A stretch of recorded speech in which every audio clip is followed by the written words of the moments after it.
Mis amados hermanos, buenos días. 25 de marzo, concluimos casi semana. Vamos a abrir la palabra de nuestro Dios para aprovechar el tiempo que disponemos. Vamos a ir a la primera epístola de los Corintios, primera epístola a los Corintios, capítulo 3, versículo 5. Vamos a hablar en esta mañana acerca de la claridad de propósito en la labor que nosotros hacemos. Y esto tiene su origen o la esencia en la motivación de saber y entender por qué aquellos que conocieron al Señor no se cansaron. Pasaron 1, 2, 3, 4, 5 años y ellos seguían con la misma fuerza, con el mismo entusiasmo que les inundó cuando conocieron al Salvador. Cuando vemos la historia de Josué, la historia de Caleb, en específico de Caleb, como al final, ya cuando habían conquistado la tierra prometida, todavía le quedaban fuerzas para seguir adelante. Y muchas veces nosotros en nuestra labor, en nuestro transitar en ese propósito de Dios, nos cansamos o desfallecemos. Estamos como el pueblo de Israel que en la travesía hacia la tierra prometida se desgasta antes de tiempo. Se desgastan en ellos, se desgastan por las circunstancias, pero no se centran en aquello que les hace caminar en su carrera con gozo, con fuerza y con entusiasmo. Porque, hermano, estar en una profesión y realizándola o desarrollándola sin gozo, pues no tiene fruto ni para ti ni para aquellos a los cuales va dirigida la labor de tu servicio. Si eres un abogado y estás desesperanzado o estás cansado, estás insatisfecho, pues igualmente esa insatisfacción o ese cansancio se va a transmitir.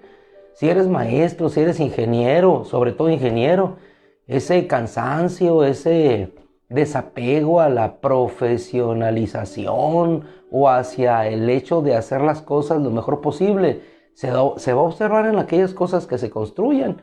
Pero sin embargo, cuando mantienes gozo, entusiasmo, fuerza para continuar con aquellas cosas que son propias de la labor a la cual has sido invitado, pues hermano, puedes descansar como descansó Pablo. 1 Corintios capítulo 3, versículo 5, claridad en el propósito. Dice el apóstol Pablo, porque ¿qué es Pablo o qué es Apolos? Vamos a transitar en 3 citas en esta mañana, si el tiempo lo permite. Porque ¿qué es Pablo o qué es Apolos? ¿Qué es Pablo o qué es Apolos? ¿Verdaderamente soy yo lo importante? ¿O qué es lo importante? O sea, ¿qué es? Es importante Apolos. Es un maestro, un docto en la escritura. Yo igualmente en mi labor. ¿Pero qué es lo importante? ¿Apolos o Pablo? Y a eso lleva a los hermanos en Corinto para que ellos puedan definir la claridad de su propósito y para quién es a quien están agradando o para quién es el que están trabajando. ¿Qué es Pablo o qué es Apolos? Sino ministros por medio de quienes ustedes han creído. Es decir, Pablo, Apolos solamente son ministros. ¿Y ustedes qué son? Ustedes son cultivo, ustedes son edificación de Dios. Pero el que planta, el que riega y usted es la edificación, en todo eso, ¿qué es lo más importante? ¿Quién es el centro? ¿Por qué lo estamos haciendo?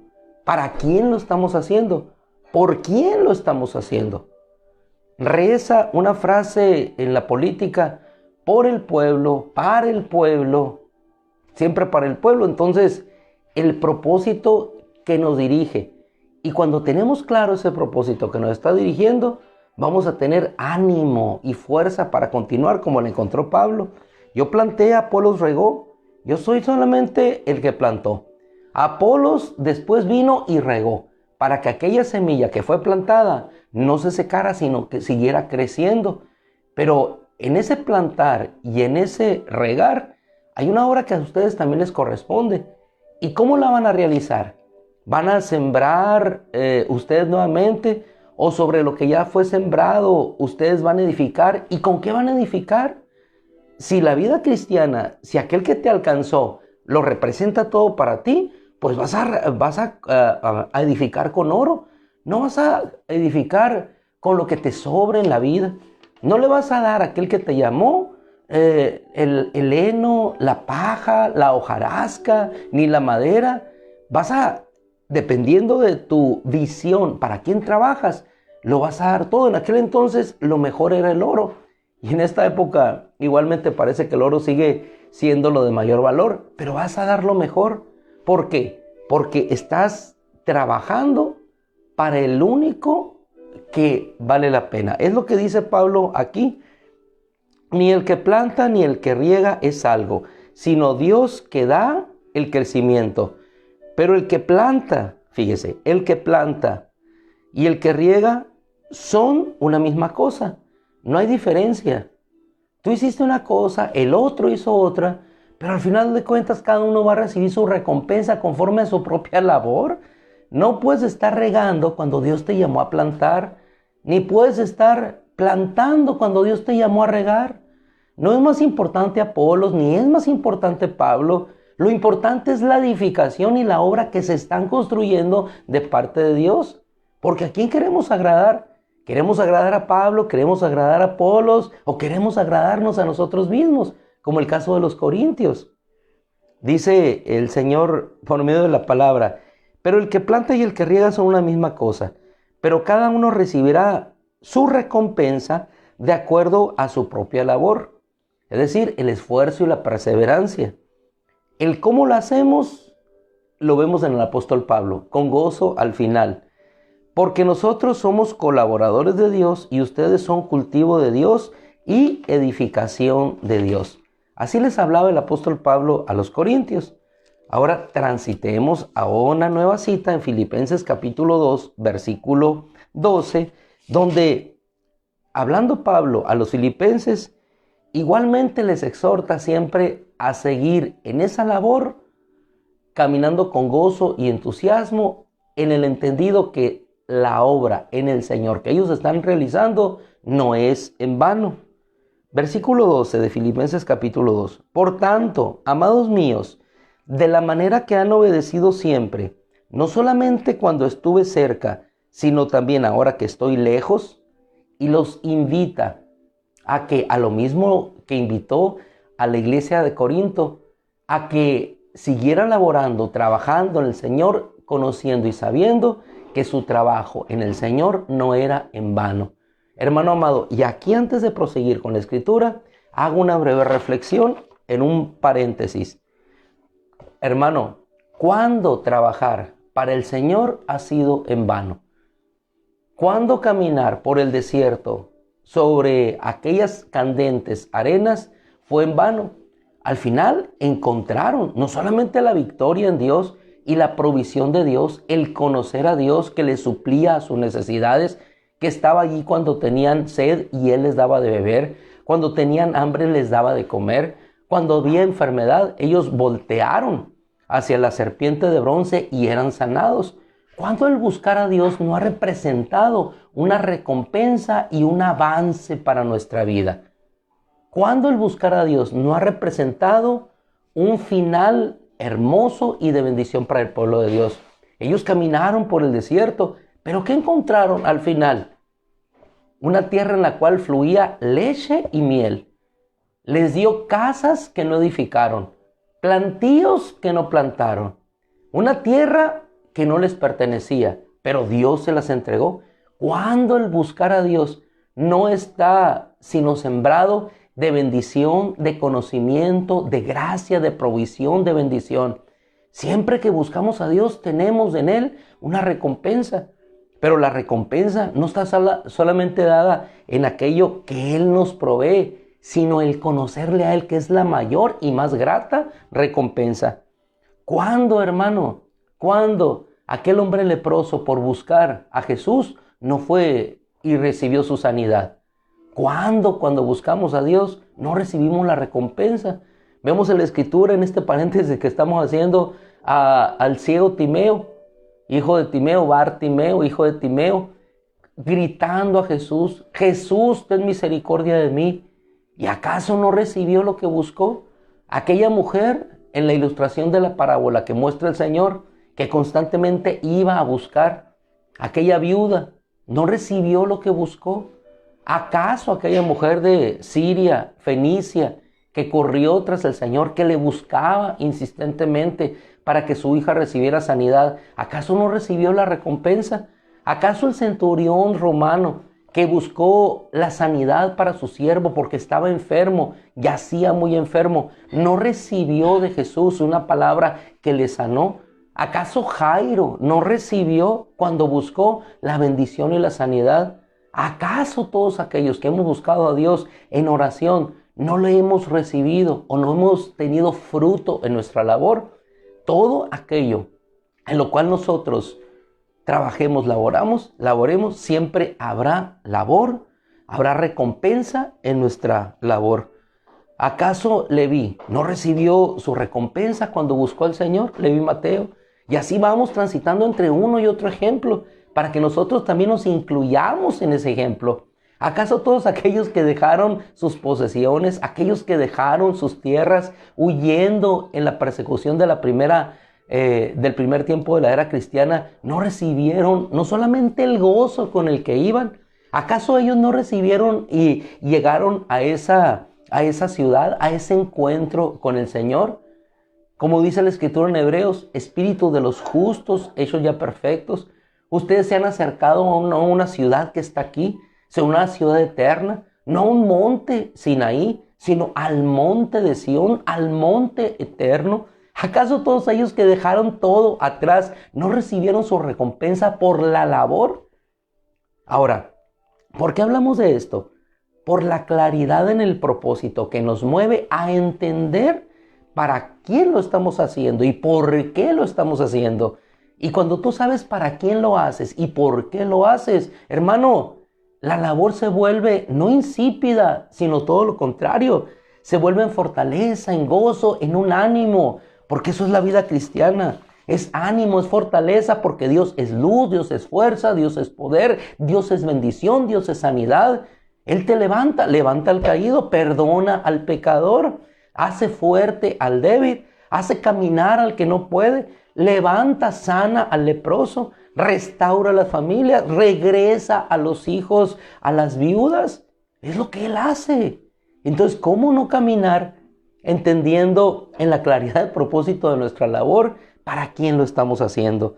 Por eso el apóstol Pablo a los filipenses les dice de esta manera tan clara: por tanto, amados míos, de la manera que han obedecido siempre, no solamente cuando yo estaba cerca, sino ahora que estoy lejos. Es decir, no depende de que el Padre esté allí para que el Hijo obedezca y guarde su vida en santidad y en justicia. No depende de que el pastor esté cerca de la oveja para que la oveja sepa que no debe ir en busca de cosas que le van a contaminar y que van a afectar su condición de oveja, su pureza, su fruto para Dios.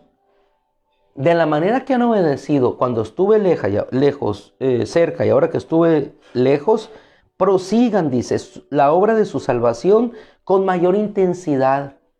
Nosotros vamos de gloria en gloria, de triunfo en triunfo, de victoria en victoria. ¿Qué dice la Escritura? Como la salida del sol, hasta que el día es perfecto. Sean tus hijos como la salida del sol, la potencia del sol, radiante el sol, con temor y temblor, porque Dios es el que los alienta. Si los hermanos estaban alentados en Corinto porque era Apolos el que llegó, hermano, estaban alentados porque llegó Apolos, el gran predicador, pero no era Apolos, era la palabra que Dios le había dado. Nos sentimos animados porque ahora viene a predicarnos Pablo. Entonces, ¿y qué es entonces Apolos o Pablo? ¿Cuántos hoy en la vida cristiana o en el mundo cristiano, en este mundo cibernético, se sienten animados? Ahora vamos a ver a este predicador, ahora vamos a ver a este, ahora vamos a ver a este. Y entonces transitamos entre Pablo, Apolo, Cefas, dados los nombres que existen en la actualidad. Pero el centro, ¿quién es? Y cuando se acabe ese ministerio, que es otro de los puntos aquí importantes, ¿qué es lo que nos anima? ¿La motivación por el ministerio o la motivación por la obra de Dios? Y desgraciadamente muchas veces en eso caemos o caen los ministros de la palabra. Nos anima más la obra del ministerio, que el ministerio prospere, ver en nuestra visión y particular observancia el éxito de un ministerio. Bueno, ¿fue exitoso el ministerio de Pablo en una prisión? ¿Fue exitoso el ministerio de Esteban en la predicación y después una lapidación? ¿Fue exitoso el ministerio de Jacobo que le cortaron la cabeza? ¿Fue exitoso el ministerio de Juan el Bautista que terminó en la cárcel y ahí decapitado? ¿Fue exitoso el ministerio de Cristo que fue llevado después de milagros, sanidades y prodigios a un Gólgota a ser martirizado en una cruz? Ese es el éxito y ahí hay gozo. Aunque el Señor partía hacia ese momento ya cúspide en la realización de su propósito, Él partió con gozo. Lo mismo el apóstol Pablo. Dice, porque Dios es el que alienta en ustedes tanto el desear como el hacer lo que ustedes desean. Y en el versículo 16, saltando un poco para llegar al punto, para que ustedes sean para ellos por salvación, para mi gloria en el día del Cristo, y hace una afirmación, pues no he corrido en vano, ni me he cansado en vano. Esto es lo importante, fruto de nuestra labor, no he corrido en vano, ni me he cansado en vano. Así es que, hermano, lo que has corrido en el Señor no ha sido en vano. El hecho de lo que has vivido y hacia donde has caminado no ha sido en vano. Te acercas más día al encuentro con tu Señor, en el encuentro de la salvación final en la cual serás llevado de este cuerpo hacia con Él. Estamos más cerca. Dice la Escritura también en otra porción, porque hoy estamos más cerca de la salvación que cuando creímos. Si creíste hace 30 años, estás más cerca ya de la salvación. No he corrido en vano. Nuestra obra, nuestro trabajo en el Señor no es en vano. Hay fruto en nuestra labor. Dice versículo 17, pero aunque yo sea derramado como libación sobre el sacrificio y servicio de su fe, nos damos cuenta de la pureza de la motivación, el servicio de su fe, la pureza del servicio para ustedes. Me alegro, dice, y me regocijo con todos ustedes. En prisión el apóstol Pablo, pero me alegro y me regocijo en todos ustedes. De igual manera, y es el mensaje y es la exhortación para nosotros, de igual manera, ¿y qué vamos a hacer nosotros? De igual manera, ustedes que alégrense, dice el versículo 18, alégrense y regocíjense conmigo. No solamente alégrate, sino regocíjate. Pablo, ¿cómo puedes regocijarte? ¿Cómo puedes alegrarte?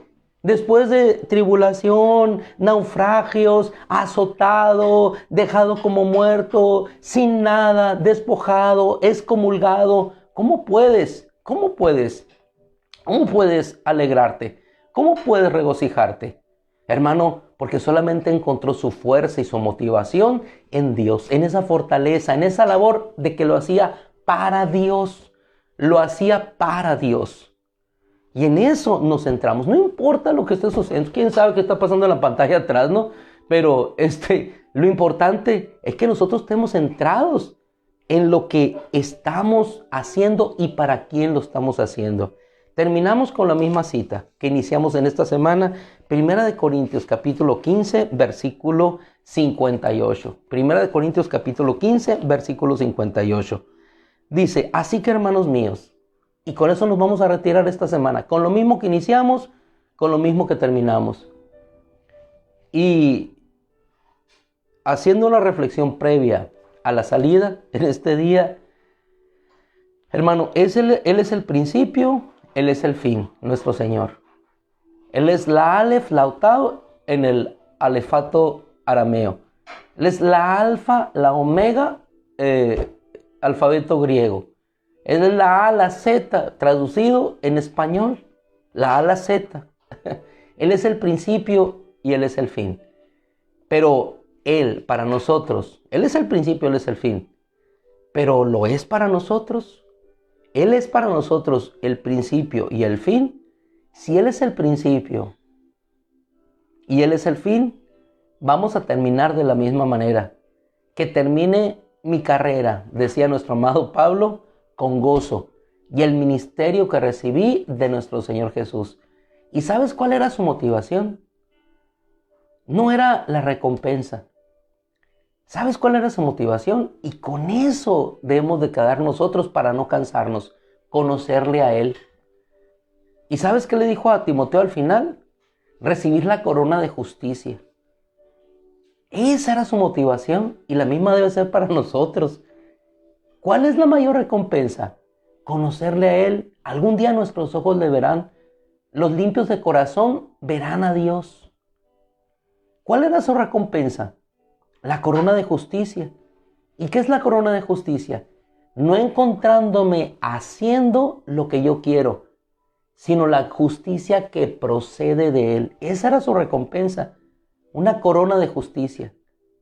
Y eso le animaba y eso le fortalecía, el conocerle a Él, el poder de su resurrección cuando fuera transformado y recibir la recompensa de lo que hizo para Él y no de lo que hizo para sí mismo. Esa es la gran diferencia. El que hace para Él no se cansa, pero el que está haciendo para Él está viendo su propia labor, por eso se desanima, se desalienta, las congregaciones, el evangelio no sirve, el cristianismo, ¿para qué voy? ¿Para qué danzo? Porque te estás viendo a ti, estás viendo tu obra, no estás viendo lo que Dios está haciendo. Cuando estás viendo la obra que Dios está haciendo, estás viendo una tierra prometida más allá de los desiertos, estás viendo la libertad más allá del Mar Rojo, estás viendo la sanidad en el ciego más allá de la ceguera que tiene, estás viendo el perdón de los pecados en una mujer más allá del juzgar que tenía Simón, estás viendo el perdón de los pecados del paralítico que está bajando más allá de la sanidad física. Estás viendo la alimentación de las multitudes más allá de los pocos panes que tienes. Estás viendo la llegada a la ribera opuesta del río más allá de la turbulencia en la barca que estás pasando. Eso es lo que nos anima, ¿te das cuenta? Eso es lo que nos anima. No lo presente, sino lo que no se ve, lo eterno. Por eso, apóstol Pablo, así que hermanos míos, amados míos, estén firmes. 1 Corintios 15:58. Estén firmes, inconmovibles, como esa roca eterna, Cristo, que es inconmovible, abundando siempre en la obra del Señor en todo tiempo, sabiendo que su trabajo en el Señor, en nuestro Señor, no es en vano, jamás será en vano. Todo lo que demos para Él, todo lo que depositemos en Él, todos nuestros días, nuestras lágrimas, nuestro esfuerzo, nuestro sudor, nada es en vano. Y nunca, si nunca lo ha sido, hermano, ¿por qué tiene que serlo ahora? Si nunca lo ha sido, ¿por qué tiene que serlo ahora? Así es que anímate y gózate en nuestro Señor. Damos gracias a nuestro Padre amado celestial. Señor, te damos gracias por tu bendición y por tu amor. Porque eres bueno, poderoso, justo y santo. Gracias, Padre. Permítenos caminar no solamente en la paz que viene de ti, sino en el gozo, Señor, y en la fuerza de saber que trabajamos para el Dios único y poderoso. Y que eso nos anime, más allá de lo que recibimos, el conocerte a ti. Gracias, Padre, en el nombre de Cristo, por tu victoria y por tu resurrección. Amén. Mis amados hermanos, les dejamos. Yo sé que van a correr a sus trabajos, igual nosotros por acá, pero más allá de los trabajos, corramos hacia Dios. Dios los bendiga, buenos días, un abrazo. Les amamos en Cristo. Sigamos adelante.